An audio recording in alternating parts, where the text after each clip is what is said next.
Assalamualaikum warahmatullahi wabarakatuh dan salam hormat.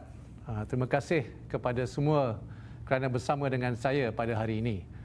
Saya berharap saudara-saudari di rumah dalam keadaan sihat.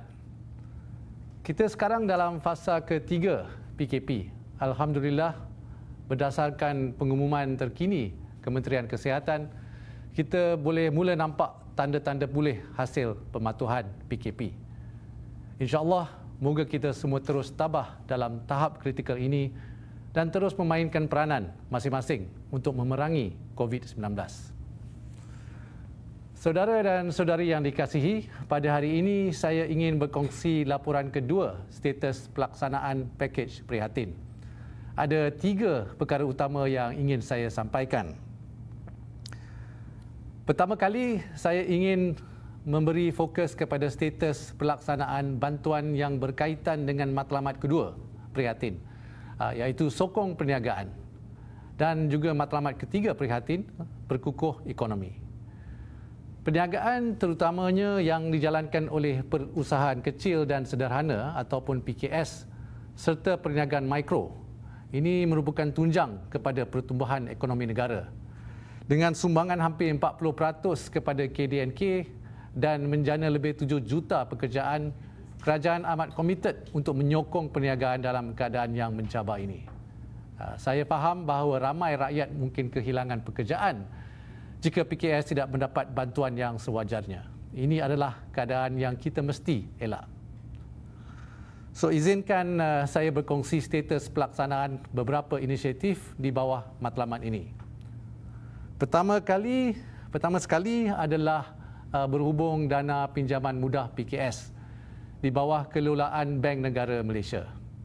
Daripada 6.3 bilion ringgit yang disediakan, sehingga 15 April 2020, pinjaman sebanyak 2.7 bilion ringgit untuk lebih 5,000 PKS dengan kadar faedah 3.5% telah diluluskan oleh bank-bank domestik yang terlibat. Ini adalah peningkatan daripada 1.5 bilion ringgit untuk 3,000 PKS daripada minggu lalu. Dengan jaminan kerajaan sehingga 80%, saya yakin ini akan mendorong bank untuk permudahkan kelulusan permohonan pinjaman dan kelulusan akan terus meningkat dalam seminggu yang akan datang. Saya berharap kemudahan ini akan dapat dimanfaatkan sepenuhnya oleh semua penerima. Bagi yang berminat untuk memohon, bolehlah hubungi mana-mana bank tempatan untuk panduan lanjut. Bantuan kedua adalah berkenaan subsidi upah. Dalam laporan saya minggu lalu, permohonan adalah 31,000 majikan dan 299,000 pekerja. Sukacita saya berkongsi bahawa sehingga 19 April 2020, jumlah permohonan telah diluluskan kepada 159,000 majikan, iaitu hampir 5 kali ganda, melibatkan lebih 1 juta pekerja. Jumlah subsidi yang diluluskan bernilai 1.2 bilion ringgit. Bayaran subsidi telah bermula minggu lalu kepada majikan yang lulus. Bantuan ketiga adalah pinjaman skim kredit mikro.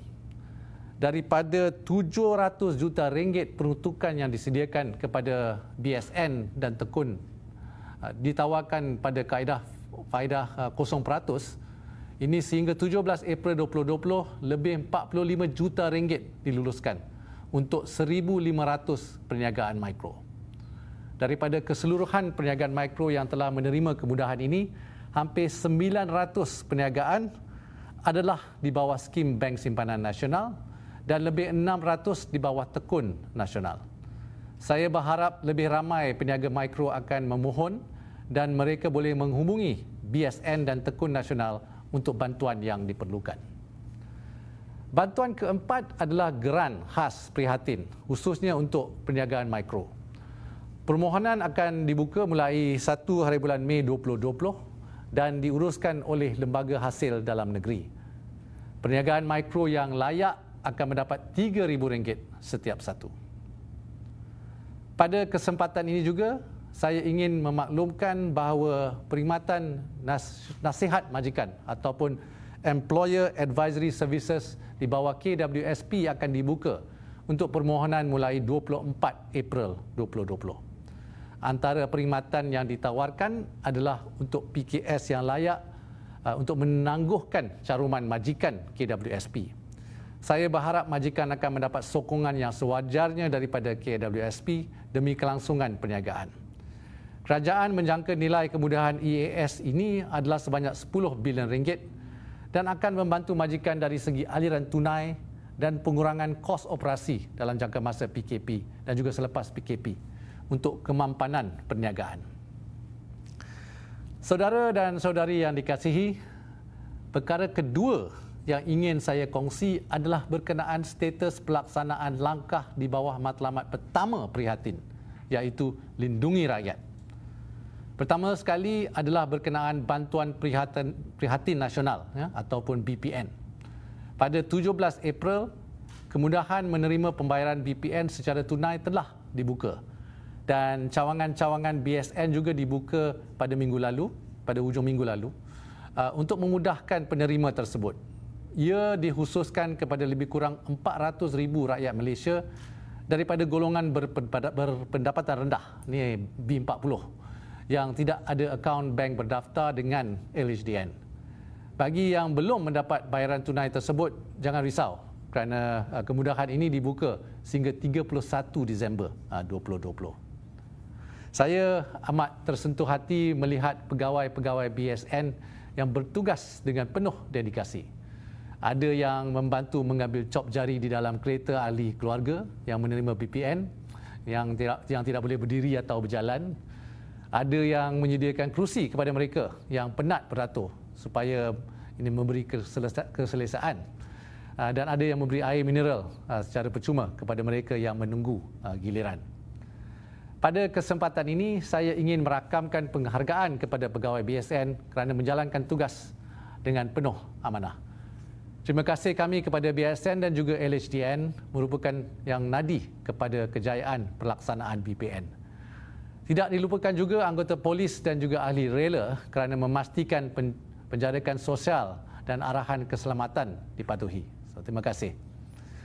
Kerajaan akan sedaya upaya memudahkan akses kepada bantuan yang diperlukan rakyat bagi mereka di rumah yang masih menghadapi masalah mendapat BPN atau mana-mana bantuan prihatin.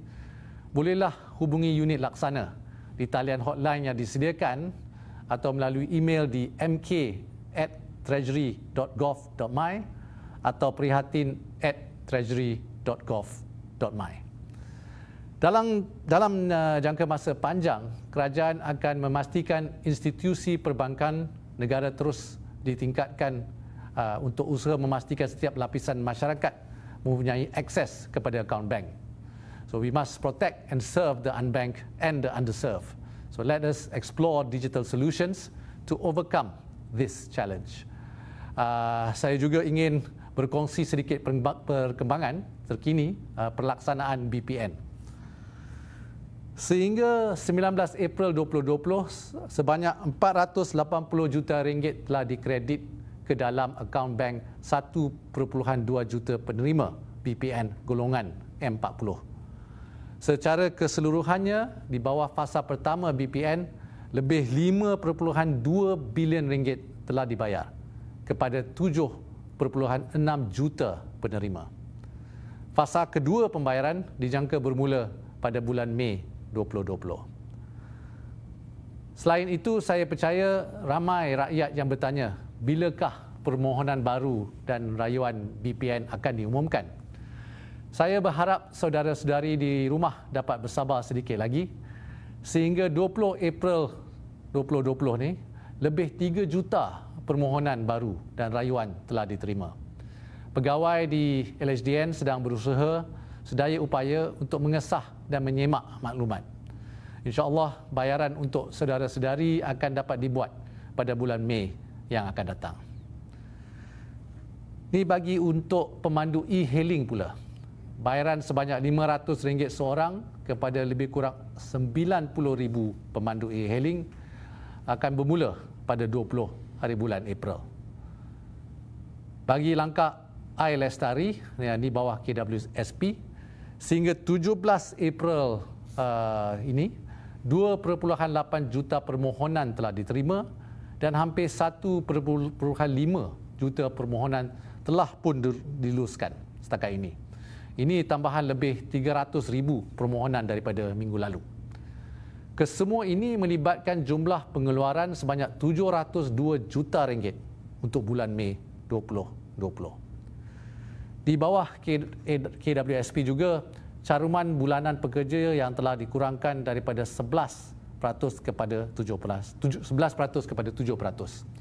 Namun pekerja diberi pilihan untuk mengekalkan kadar carumannya dan sehingga 17 hari bulan April, 600,000 atau 8% pekerja memilih untuk tidak mengurangkan caruman mereka. Manakala bagi pekerja yang meneruskan pengurangan caruman, ia dijangka akan menambah sebanyak 1.1 bilion ringgit pendapatan yang boleh guna ataupun disposable income kepada mereka pada bulan April ini. Saudara dan saudari yang dikasihi sekalian, seterusnya perkara ketiga dan juga terakhir yang saya ingin berkongsi. Ini adalah berkenaan beberapa isu berbangkit yang telah berjaya diselesaikan. Isu pertama adalah berkenaan bantuan khas kewangan sebanyak RM500. Pada asalnya, peruntukan diluluskan ialah untuk 1.4 juta penjawat awam dan 900,000 pesara. Kerajaan menerima maklum balas mengenai veteran Angkatan Tentera berstatus bukan pesara. Ini yang tercicir dari menerima bantuan ini. Sehubungan itu, sukacita saya berkongsi bahawa kerajaan telah memanjangkan bantuan ini kepada 180,000 veteran Angkatan Tentera yang bukan berpencen. Pemanjangan bantuan ini adalah selaras dengan semangat pakej prihatin, iaitu tiada sesiapa pun akan tercicir atau no one is left behind.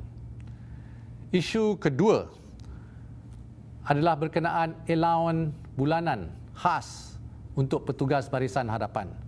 Ada media yang melaporkan terdapat petugas barisan hadapan yang menghadapi masalah menuntut allowance tersebut kerana penetapan kriteria dan proses permohonan yang ketat. Kami mengambil maklum dan setelah dipertimbangkan semula, Kementerian Kesihatan telah bersetuju untuk memudah carakan prosedur dan menurunkan kuasa pengesahan allowance tersebut kepada ketua jabatan masing-masing. Isu terakhir adalah berkenaan pelaksanaan projek berskala kecil. Sebelum ini, kerajaan telah mengumumkan peruntukan 4 bilion ringgit untuk menyokong perniagaan yang terkesan oleh COVID-19. Sukacita saya berkongsi bahawa kerajaan akan mempercepatkan penyediaan dokumentasi projek dan memulakan proses cabut undi dalam talian dengan memastikan kontraktor mempunyai peluang yang sama rata serta menurunkan punca kuasa mengeluarkan surat kebenaran beroperasi untuk projek kecil G1, G2 kepada agensi pelaksana. Adalah diharapkan selepas tamatnya PKP, syarikat-syarikat bersedia untuk melaksanakan projek berskala kecil ini dengan serta-merta demi manfaat rakyat. Penyelesaian isu-isu ini adalah selaras dengan janji saya sebagai Menteri Kewangan bahawa kerajaan mendengar. Susulan ucapan saya pada minggu lalu, Kementerian telah menerima beribu-ribu email, panggilan telefon dan maklum balas daripada media sosial berkenaan pelbagai isu. Mungkin ada masanya kita terlewat menjawab atau terlepas pandang soalan dan maklum balas saudara dan saudari. Saya memohon maaf jika ia berlaku. Yakinlah, kita akan cuba sedaya upaya untuk menyelesaikan setiap aduan dan kerajaan amat mengalu-alukan soalan dan maklum balas anda semua. We are a government that listens. We always welcome feedback and we will do our best for the people and businesses for the sake of the nation and the economy. Saudara dan saudari yang dikasihi sekalian, saya berharap pendekatan terbuka berkongsian status pelaksanaan pakej prihatin ini akan dapat memberi keyakinan kepada rakyat dan keikhlasan usaha yang diambil oleh kerajaan untuk memberi bantuan dan sokongan yang diperlukan dalam tempoh yang mencabar ini. Saya yakin kita akan memenangi peperangan ini. Pada kesempatan ini juga saya ingin mengucapkan selamat menunaikan ibadah puasa di bulan Ramadan Karim. Kita menyambut kedatangan bulan yang paling mulia ini dalam keadaan yang berbeza daripada tahun-tahun sebelumnya. Walau apapun, Saya mendoakan agar semua umat Islam di Malaysia dan seluruh dunia akan dapat menunaikan ibadah dengan sabar dan sempurna. Sekian sahaja daripada saya. Sehingga kita berjumpa lagi minggu depan. Assalamualaikum warahmatullahi wabarakatuh dan salam hormat. Terima kasih.